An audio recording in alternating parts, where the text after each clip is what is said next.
సపక్ తక్రా association ప్రధాన కార్యదర్శి మరియు రాష్ట్ర ఉపాధ్యక్షుని నేను.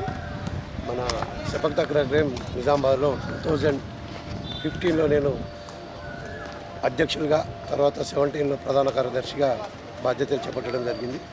బాధ్యతలు చేపట్టినప్పటి నుంచి జిల్లా నుండి సుమారుగా 40-45 మంది జాతీయ స్థాయికి జిల్లా నుంచి ప్రాతినిధ్యం వహించడం జరిగింది.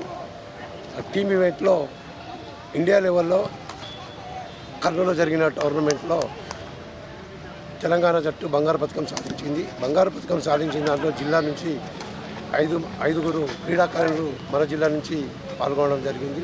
అది జిల్లాకు, మా సపక్ తక్రా క్రీడకు ఎంతో శుభపరిణామం.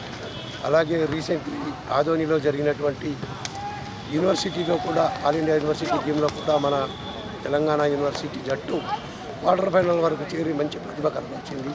రెగ్యులర్గా మన కలెక్టర్ మైదానంలో ప్రాక్టీస్ చేయడం జరుగుతుంది.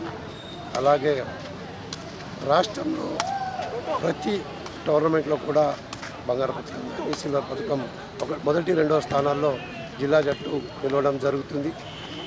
అలాగే జిల్లాలో కోచ్ బాగారెడ్డి గారి మరియు మా అధ్యక్షులు కేశవవేణు గారి సహకారంతో దినదిన అభివృద్ధి చెందుతూ రాష్ట్ర స్థాయిలోనే సపక్ తక్రా ఆట ఎంతో ప్రాచుర్యం సంపాదించింది. అసలు సపక్ తక్రా అనే గేమ్ అన్ని ఆటలకు విలీనమై ఈ ఆట ఉంటుంది. ఈ ఆటను ఫుట్బాల్ క్రీడాకారులు కానీ, జిమ్నాస్టిక్ క్రీడాకారులు కానీ తొందరగా వారికి ఈ క్రీడలో నైపుణ్యం పొందడానికి వీలు ఎక్కువగా ఉంటుంది. ఫిట్నెస్తో కూడినటువంటి జట్టు ఆట ఇది.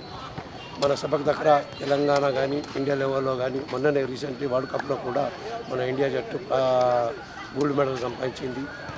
ఈ ఆటకు ఎంతో ప్రాచుర్యత ఉంది.